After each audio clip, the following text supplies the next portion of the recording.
I'm Brad Spinler here at Morristown, Minnesota. Before strip till, I was doing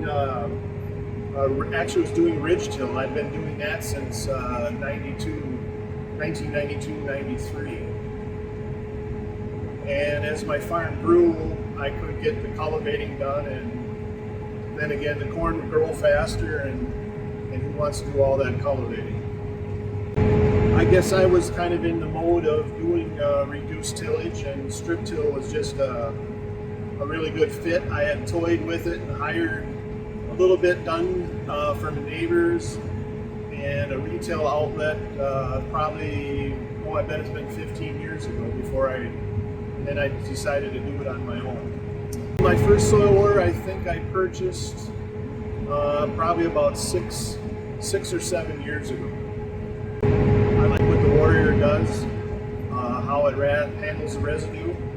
I like the speed that I can travel out here. Right now I'm going 8.8 miles an hour, and it's working really well. I'm pulling a 45-30 X-row unit, so that means I'm doing 12 rows at a time or 30 feet. I have the extra large tanks, so I think I can haul up to about 8 ton of fertilizer, and each one has a scale. Got the lead coulter on the X-row units. I've had that even on my other machine I had.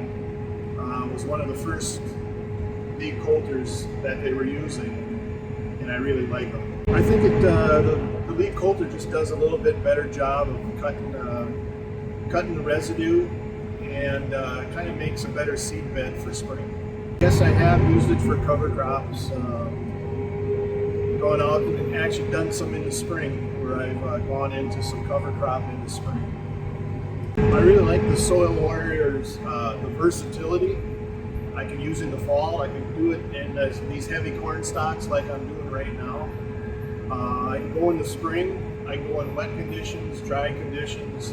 I have seen there's about 5 or 6 of us in the neighborhood that do some strip till, and it's all varying machines, and I just think there's a couple of us that have SoilWarriors. I just think they do a better job and are more versatile.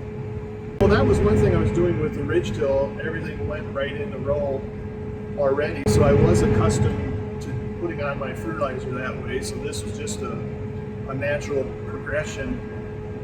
Switching to strip till and still putting my fertilizer in the row.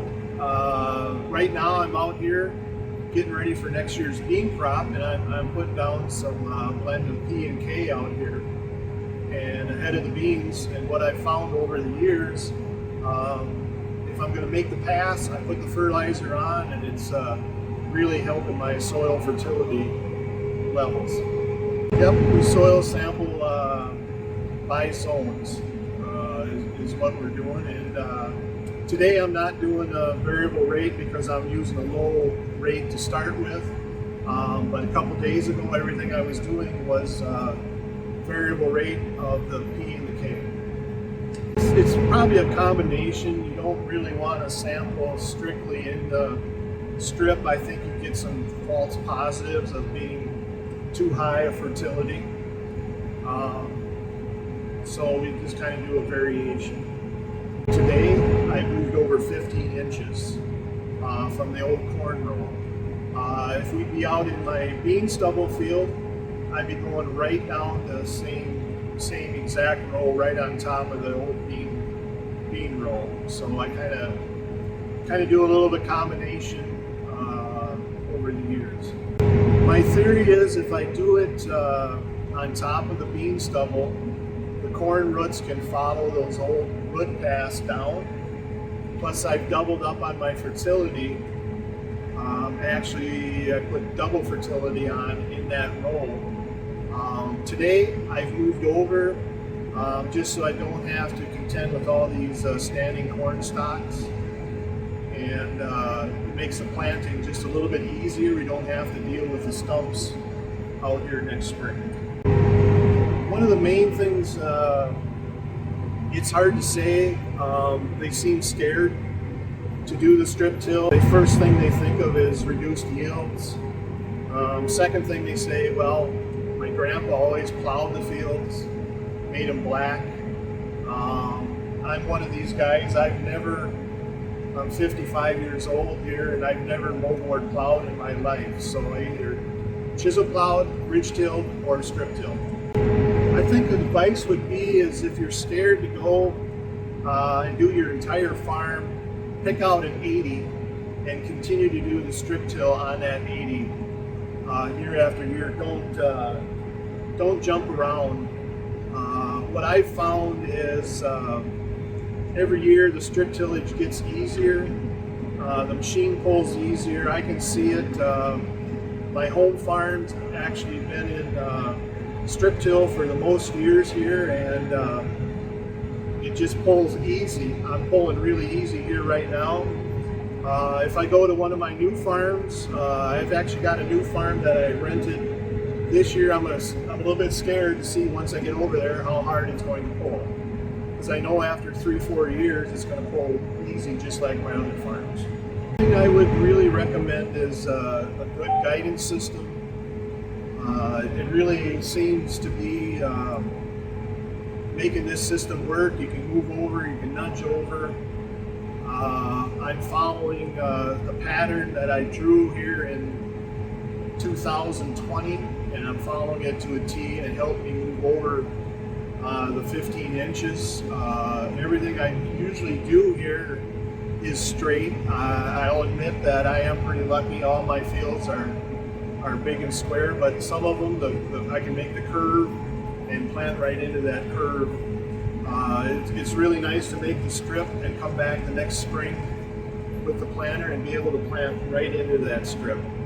Operators, it is nice if you really have an experienced person or a conscious person in a strip till machine. It's more to it than going out there with a chisel plow and just telling the guy, hey, make the field black. There's more to it. Of course, I'm doing more. I'm making next year's seed bed. I don't want to screw up on that. Also, this is my seed bed for next spring. So we don't want to screw this up, go too deep, not have the guidance system working. It's nice to have the guy that did the strip till do some of the planting. And that's where the guidance system comes in and helps, even if it's not the same guy, it really helps them out. My SoilWarrior does not have a steerable hitch. I've looked at that. I think it would be a great addition. Although, as you've probably already noticed, everything here is straight. I set my guidance systems, straight east, straight west, north or south. So it's not quite as needed. But if I do some custom work like I'm going to do this afternoon, it would be nice to have that steerable hitch. Well, like I mentioned earlier, on my own farms that have been in the strip till for quite a while are much easier to pull. The rig works better. I get better strips just because my soil is more conditioned. One thing that I have noticed when I cut out this tillage, I'm reducing my compaction, which kind of seems counterintuitive. We also have some organic acres that we don't strip till on, and we're doing chisel plow, field cultivator, row crop cultivating, and we're probably going across the ground about 7-8 times just to keep the weeds down is the biggest factor. And what we found there is we're actually destroying the soil structure and creating a compaction layer. And we found by going out with a probe that the compaction layer on that farm, the organic farm, even though the soil looks beautiful, is probably, I'd say about 6-8 inches deep. And if here we go out my wheel tracks where I've traveled in this pattern, we're finding that if we do have any compaction, it's in the top 2 inches. So the plants, the roots are easily penetrating that, and that's just one clear observation that we have seen. Even though one thing I am doing is maintaining strict traffic patterns. I don't think I mentioned that before. I'm going 30 feet. My corn head's 30 feet. My bean head's 30 feet. The grain cart stays away from me 30 feet on center. So everything I'm doing is kind of staying in that strict traffic pattern, and I think that really helps. One thing to mention is, was asked here, do I see rocks? I think one year on 1,600 acres, I kept track, I picked up 13 rocks. We're just not bringing up rocks with the strip till. When we go out on the organic acres and doing the chisel plowing, it seems like that's all my dad does, is out there. He's out there picking up rocks. And I don't like picking up rocks, so that's another great thing to do for strip till.